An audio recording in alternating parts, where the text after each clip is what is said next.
Younger generation की food habits तो change हो रही है, बट एक चीज़ पक्का देखने में आ रही है कि वंस दे बिकम 27-28 साल के and they come into a work life, तो उसके बाद उनको वापस दाल खिचड़ी अचार चाहिए होता है। आप जेंजी को बोलोगे कि ये भारत का एंसेस्टर प्रोडक्ट है, आपने खाना चाहिए, ये मतलब पारंपरिक प्रोडक्ट है, तो नहीं खाएगा। लेकिन आप बोलोगे ये प्रीबायोटिक है, ये प्रोबायोटिक है, इट्स गुड फॉर योर गट गट, इससे आपकी जठराग्नि एक्टिवेट होती है, आपका डाइजेशन बेटर होता है, तो देन इसको साइंस बोल के लोग खाएंगे। कि जेंजी एंड मिलेनियल्स अगर मिलके काम करें, द टू जनरेशंस अगर काम मिलके करें, तो they can create magic because they are bringing completely two different perspective.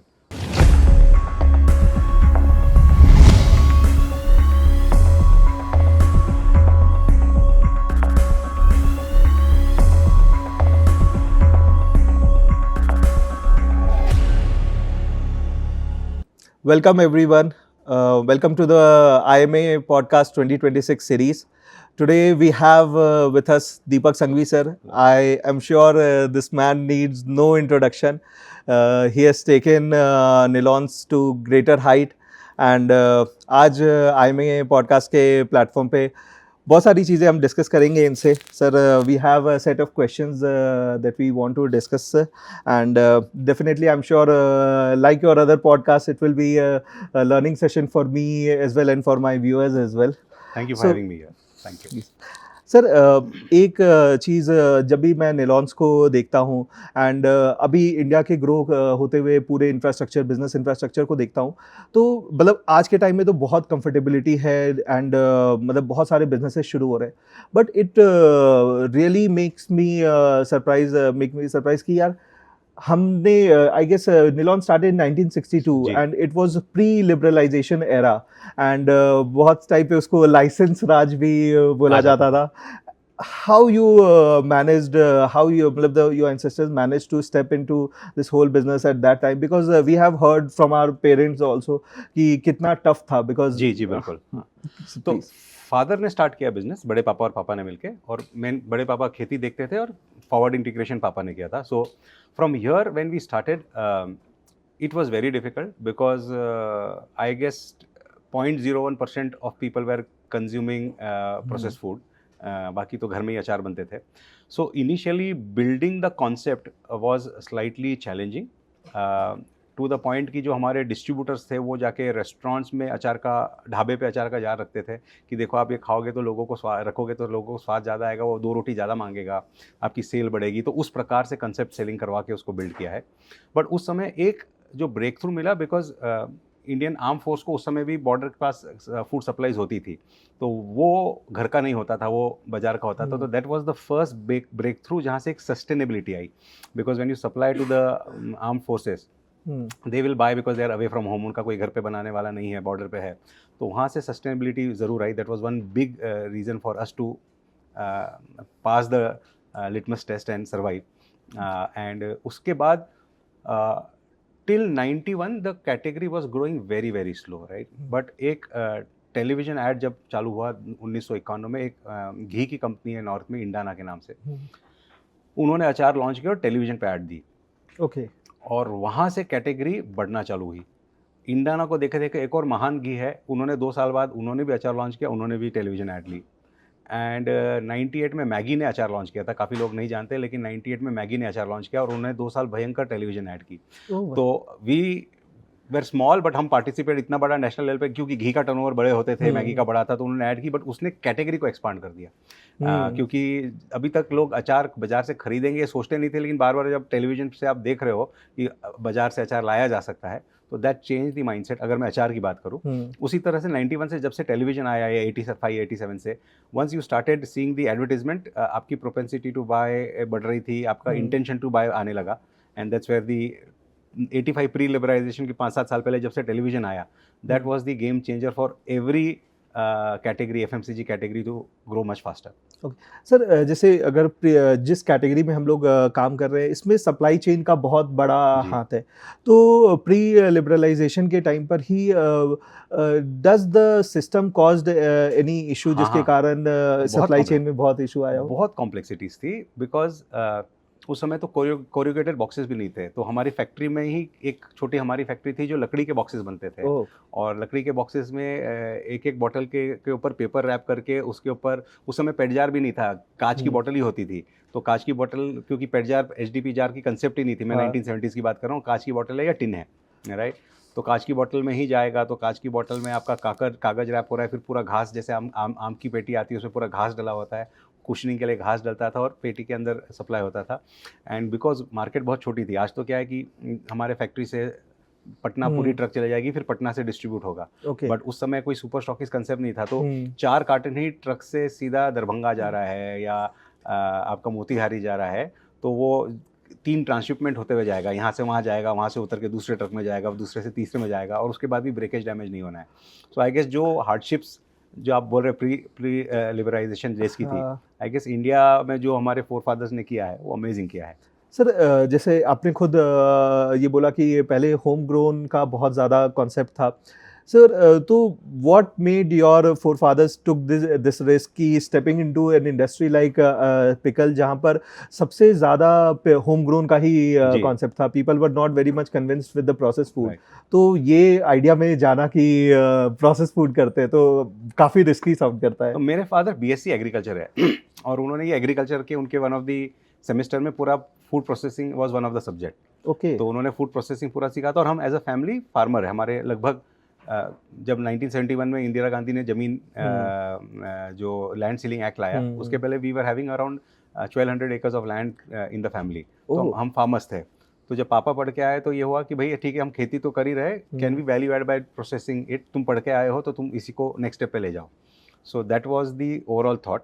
But pickle was 40th product. उसके पहले हमने 40 प्रोडक्ट और लाए। हमने कैंड प्रोडक्ट लाए, मतलब canned bake beans, canned pineapple, canned mix fruit, फिर हमने स्क्वॉशेस लाए, कॉर्डियल्स लाए, हमने बहुत सारे प्रोडक्ट लाए, जैम्स, केचप। पिकल तो बहुत लेट आया, लेकिन pickle became the first super hit product. जो मैंने कहा कुछ देर पहले कहा, मिलिट्री सप्लाईज में पिकल की एक रिक्वायरमेंट अच्छी आई, and that was the first Then I success. could say the first learning is that it's not necessary that your first product could be your the final product. बिल्कुल, It took you 40 product to get the super hit product. super hit product. Nice sir. तो मतलब sir consumer perspective को shift करने के लिए फिर आपको काफ़ी मेहनत करनी पड़ी होगी। हाँ, काफ़ी मेहनत करनी पड़ी। एंड मेरे को जो इतना खबर है कि हमारे एक वहाँ पे वीसी जैन साहब थे, हमारे जो सेल्स हुँ। हेड थे, वो वर्चुअली महीने में एक छोटी सी ब्रीफकेस लेके निकल जाते थे 20-20 दिन तक, क्योंकि मार्केट इतनी छोटी थी कि आपको अगर, जैसे आपकी भी बचपन की मेमोरीज में निलौन से, बहुत सारे लोगों की बचपन की हुँ। मेमोरीज में निलौन से, टियर 2 टियर 3 टाउन से भी, क्योंकि अचार इतना कम खाया जाता था कि कंपनी बड़ा करना है तो और जगह खोलना पड़ेगा। तो वो अपनी ब्रीफकेस लेके निकल जाते, सूटकेस लेके निकल जाते, 20 दिन पे एक एक रूट पे एक। तो मैं बात करूँ तो 1980 में भी हमारे पास 300 डिस्ट्रीब्यूटर्स थे, मतलब देश में 300 जगह डिस्ट्रीब्यूटर बन चुके थे। तो that is the kind of penetration हम उस समय बिल्ड किए थे। बिकॉज़ सर हम लोग की भी मेमोरी, आपने मोतिहारी का ज़िक्र करा क्योंकि my home town is Motihari. अच्छा, एंड वहाँ से गोरखपुर जाना, फिर जी। वी टुक द डिलॉन्स, आज तक साथ लेके चल रहे हैं। सर मतलब कि now fast forward if we talk about 2026 and we can see कि how this the younger generation Gen Z is taking over, like most of the brand which exist in market is now focusing their marketing shift towards Gen Z पे। अभी talking about Nilon, sir how you see this younger generation as your target consumer, कि are they looking forward for pickle consumption, और अभी अगर हम देख रहे हैं तो हम एक्सपेंशन स्केल क्या देख रहे हैं निलॉन्स का? देखिए, 2 चीज़ है, यंगर जनरेशन की फूड हैबिट्स तो चेंज हो रही है, बट एक चीज़ पक्का देखने में आ रही है कि वंस दे बिकम 27-28 साल के and they come into a work life, तो उसके बाद उनको वापस दाल खिचड़ी अचार चाहिए होता है, राइट? Because True. मेहनत करके आए हैं, अभी हस्बैंड वाइफ दोनों ही काम कर रहे हैं, काफ़ी दिन शाम को आके खाना नहीं बना पाएंगे, तो क्या खिचड़ी बना लो, दाल खिचड़ी बना लो, अचार के साथ खा लो।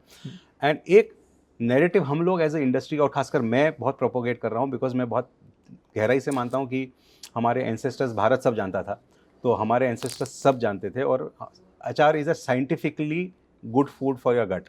True. It's a pre and a probiotic. जो भी वेस्टर्न ने बोल दिया अचार खाना नहीं चाहिए, आपका नमक होगा, सॉल्ट होगा, या आपका तेल होगा, या आपका बीपी के लिए होगा, ठीक है, बीपी के लिए होगा, बट जिनका ऑलरेडी बीपी हाई है वो थोड़ी सी पॉपुलेशन के लिए, but it's a prebiotic, it's a probiotic. और मैं हर प्लेटफॉर्म पे अचार को प्रोपोगेट करता हूँ, because it's a scientifically good food for your gut. Hmm. तो जिस दिन आप इस जनरेशन को, जो जेनजी की बात कर रहे हैं, आप जेनजी को बोलोगे कि ये भारत का एंसेस्टर प्रोडक्ट है, आपने खाना चाहिए, ये मतलब पारंपरिक प्रोडक्ट है, तो नहीं खाएगा।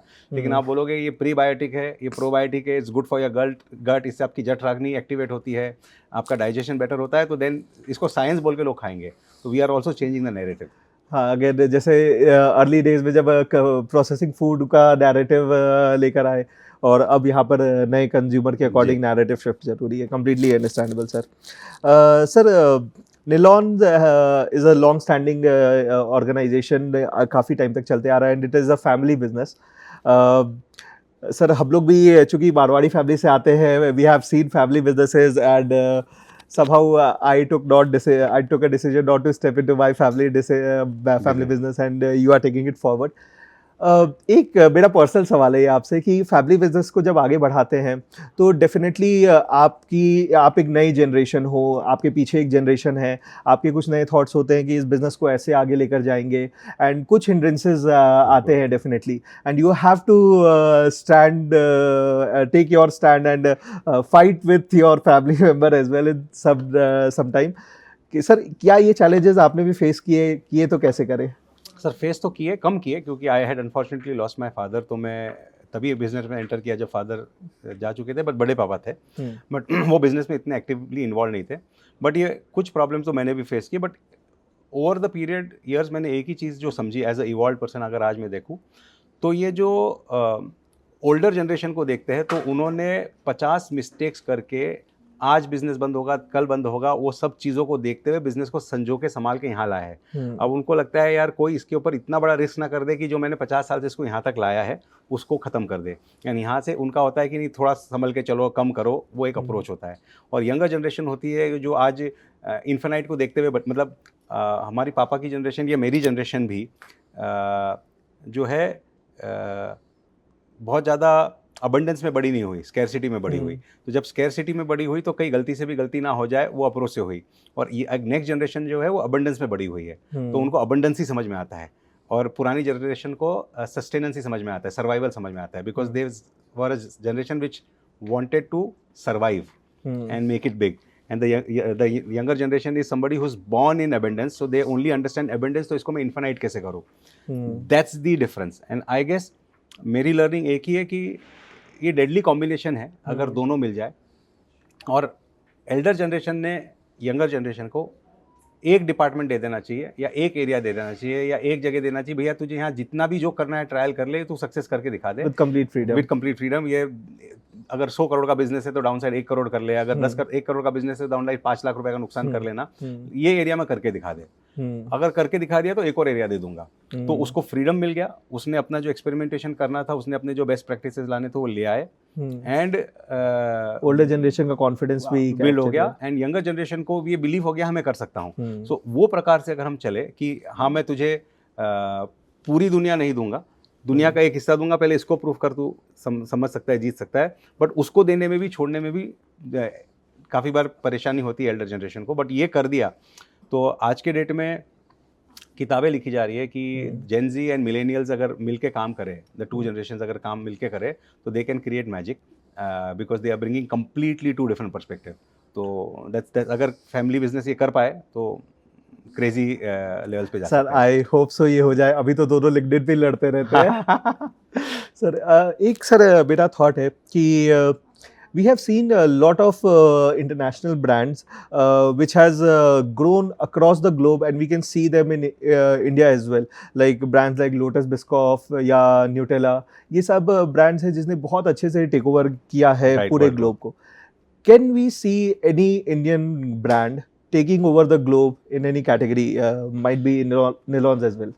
Yes, see, one thing we went wrong as Indians is because हमारे पास आपको अगर ग्लोबल ब्रांड बनना है तो आपको प्रोडक्ट गेम से भी बड़ा गेम मार्केटिंग गेम जीतना है। हम लोग हमेशा एक्सेप्ट, हमारे यहाँ मार्केटिंग कौन करता है तो लीवर्स करता है, एमएनसीसी करती है। As Indian entrepreneurs, Indian companies, हम लोग हमेशा मार्केटिंग में नहीं सेल्स में बिलीव करें। तो अगर आपको ग्लोबल ब्रांड बनना है तो कहीं ना कहीं marketing is one big shift that we should make in our mind. And second is हम लोग प्रोडक्ट ही बनाते समय सोचते हैं कि मैं अपना जो यूके में बैठा हुआ इंडियन है ना उसको बेचूंगा। हम कभी ये सोचते नहीं कि यूके में बैठा हुआ जो फिरंग है ना उसको बेचूंगा, वो कभी नहीं सोचते। तो अगर उसको सोच के हम प्रोडक्ट बनाएं तो you will tweak some recipe something in the product कि आप उस क्लाइंट के लिए बना पाएंगे, and that's completely possible now because this generation में जो लोग आए हैं, many of them have did their education overseas, दुनिया का बाहर का एक्सपोजर लेके आए हैं लास्ट 15 साल में। काफ़ी लोग, आज से क्या था 15 साल पहले इंडियंस बाहर जाते थे और वहीं पे जॉब करके वहीं रुक जाते थे।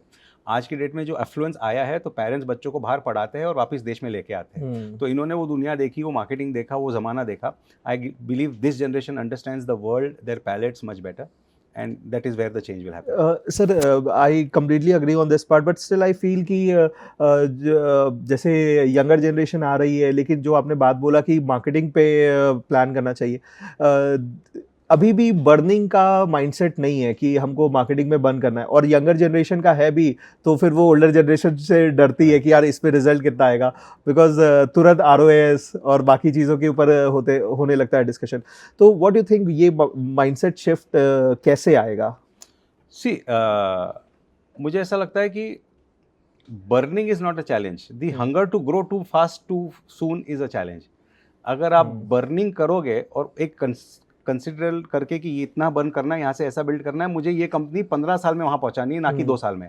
आज की जनरेशन का जो आप जो बर्निंग वाला इशू बोल रहे हैं वो है कि मैं 3 साल में इसको वहाँ पहुँचा दूंगा और मैं इन्वेस्टमेंट ले आऊँगा और ऐसा कर लूँगा वैसा कर लूँगा। But not everybody is successful there, right? So if you are burning but with a plan, with a 15-year horizon, with a understanding of the downside protection, then burning is not bad.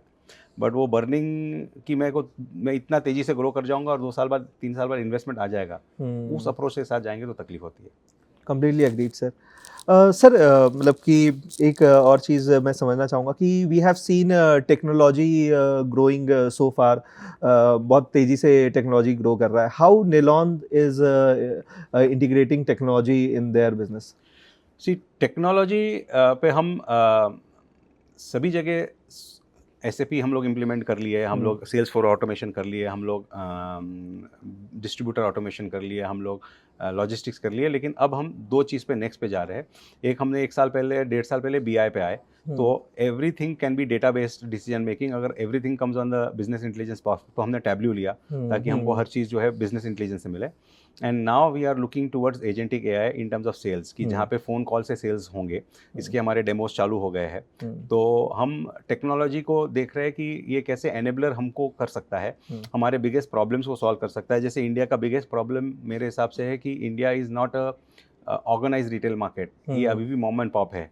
1 crore दुकानें हैं, 30-35 लाख को direct reach किया जा सकता है। तो मेरी जैसी कंपनी में अगर 30-35 लाख तक जाना है तो मुझे 15-20 हज़ार का सेल्स फोर्स लगेगा आराम से, राइट? तो मैं इतना सेल्स फोर्स HR जैसी कैटेगरी पे अफोर्ड नहीं कर सकता।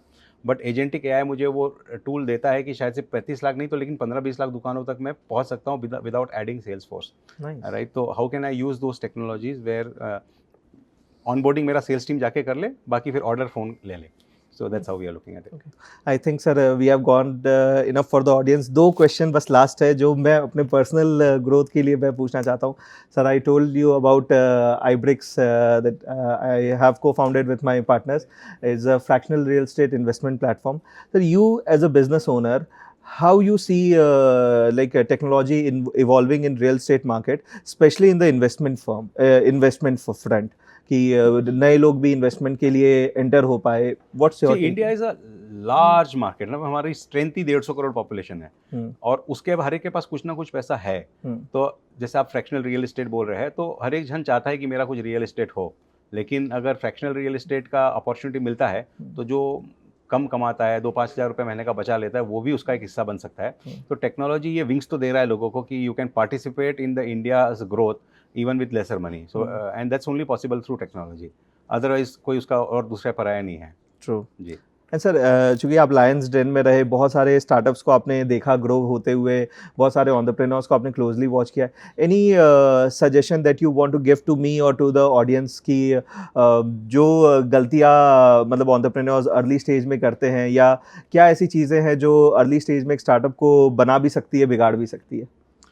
सी एक मेरी आइडिया बहुत यूनिक है, ये सोच के अलावा उसको कैसे मैं एग्जीक्यूट करके स्केल करूँगा, वो काफ़ी स्टार्टअप्स के पास उसका प्लान नहीं होता है। आइडियाज़ यूनिक है लेकिन स्केल अप नहीं कर सकते, तो आइडियाज़ कोई काम के नहीं है।